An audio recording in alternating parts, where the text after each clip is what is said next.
एक छोटे से गांव अमरपुर में शंभू नाम का एक आदमी अपनी बेटी कुसुम के साथ रहता था।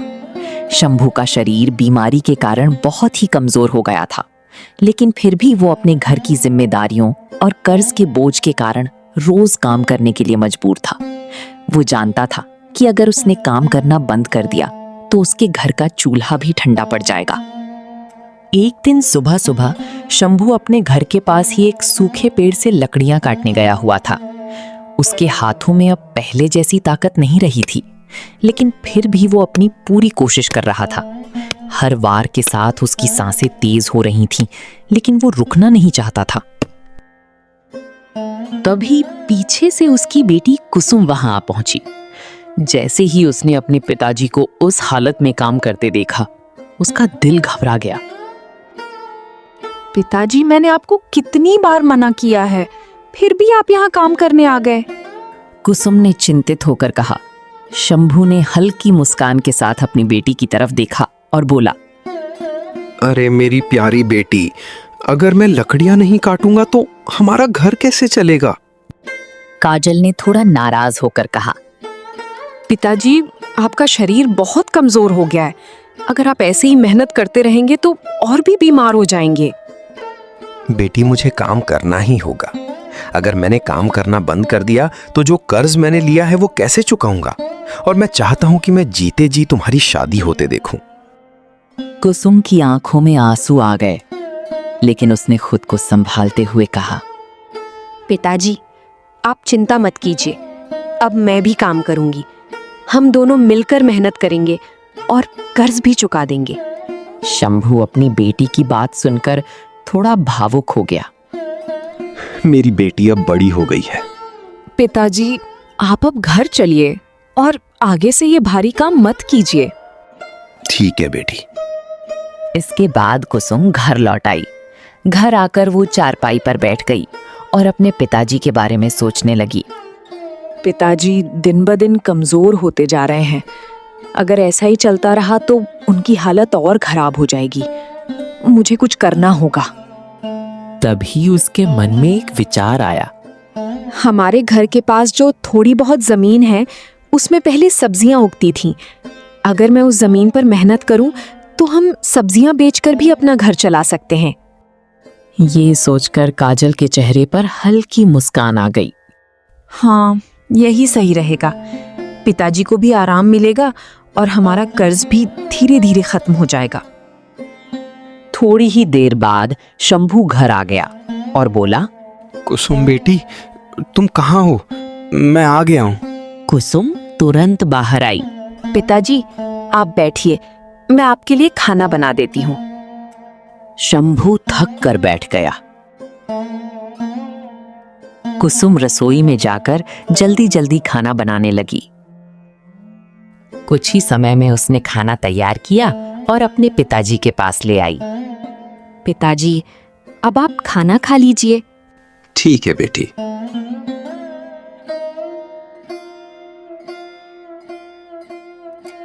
कुछ देर बाद कुसुम फिर उसके पास बैठ गई और बोली, पिताजी, मुझे आपसे कुछ जरूरी बात करनी है। हाँ बेटी, बोलो, क्या बात है? पिताजी, अब आपकी उम्र हो चली है और आपका शरीर भी कमजोर हो गया है।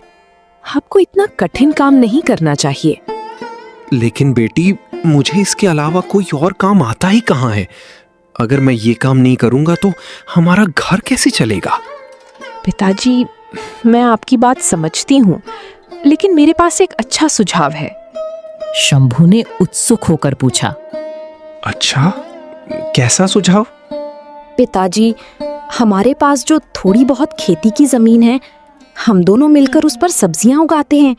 फिर आप उन सब्जियों को बाजार में बेच दिया कीजिए। इससे आपको ज्यादा मेहनत भी नहीं करनी पड़ेगी और हमारा घर भी चल जाएगा। शंभू कुछ देर सोचता रहा, फिर बोला, बेटी, तेरा सुझाव तो अच्छा है, लेकिन क्या हम इससे अपना कर्ज चुका पाएंगे? कुसुम ने विश्वास के साथ कहा, पिताजी, अगर हम मन लगाकर मेहनत करेंगे तो भगवान जरूर हमारी मदद करेगा। हमें एक बार कोशिश जरूर करनी चाहिए। शंभू अपनी बेटी की समझदारी देखकर बहुत खुश हुआ। मेरी बेटी अब बहुत समझदार हो गई है। ठीक है, अब हम यही काम करेंगे। अगले दिन सुबह सुबह दोनों बाप बेटी अपनी जमीन की ओर निकल पड़े।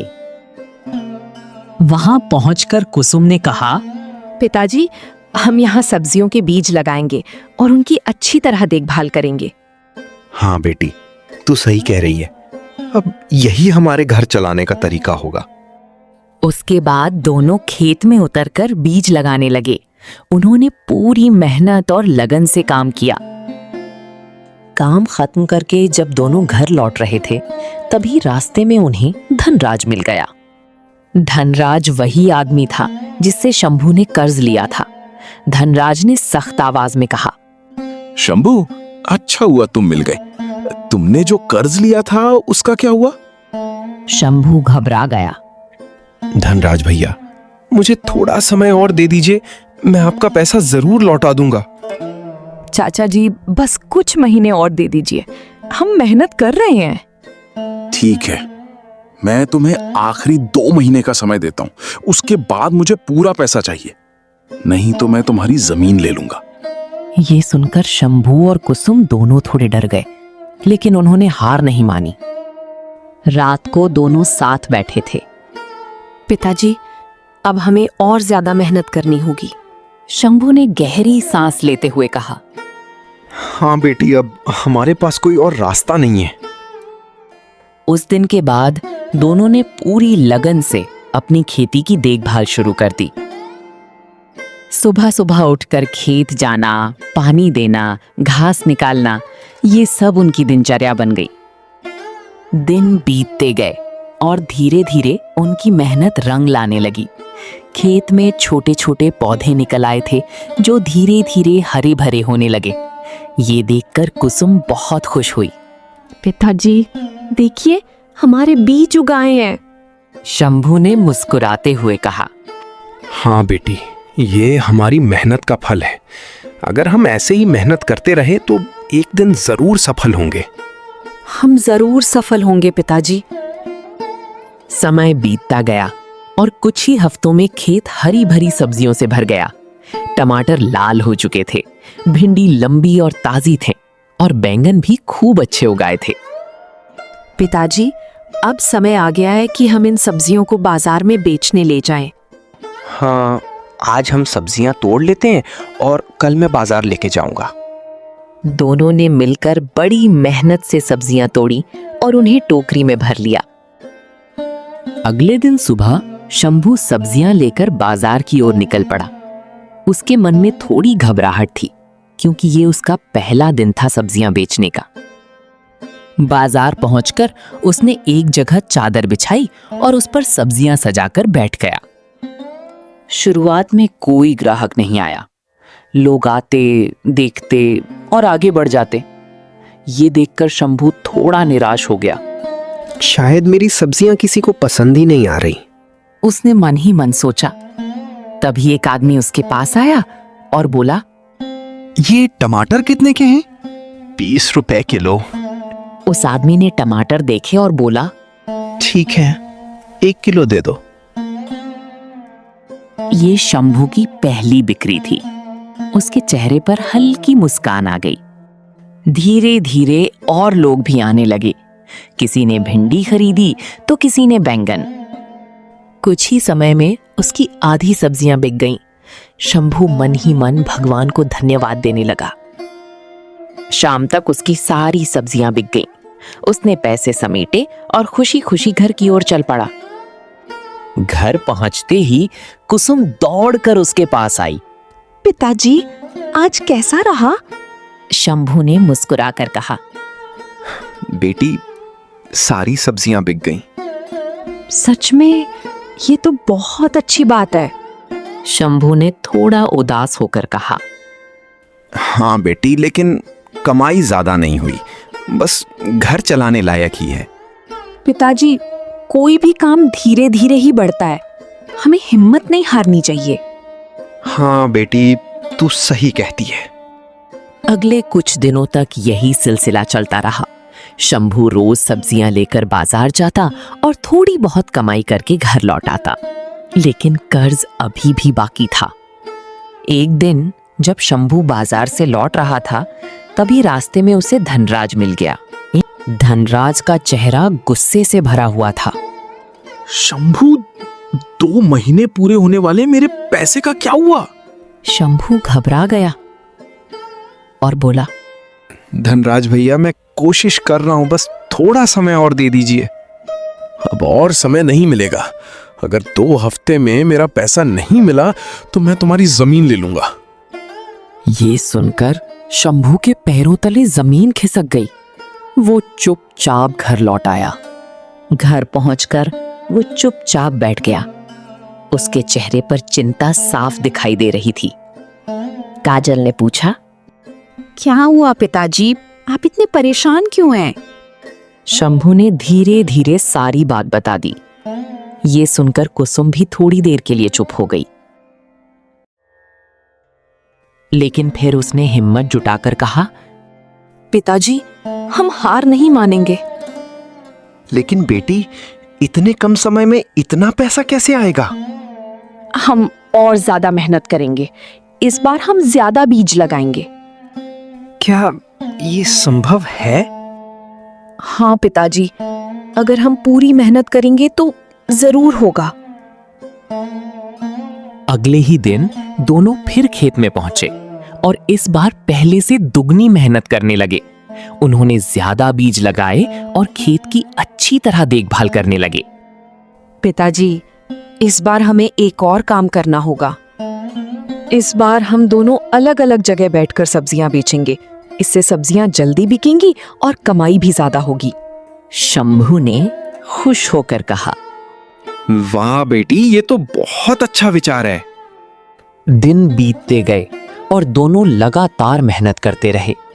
1 हफ्ते बाद उनकी फसल फिर से तैयार हो गई और इस बार पहले से ज्यादा अच्छी थी। कुसुम खुशी से बोली, पिताजी, इस बार हमारी मेहनत जरूर रंग लाएगी। शंकर ने भी उम्मीद भरी नजरों से खेत को देखा। हाँ बेटी, अब भगवान ही हमारी मदद करेगा। दोनों ने मिलकर सब्जियां तोड़ी और बाजार की ओर निकल पड़े। उधर शंभू के पास भी ग्राहक आने लगे।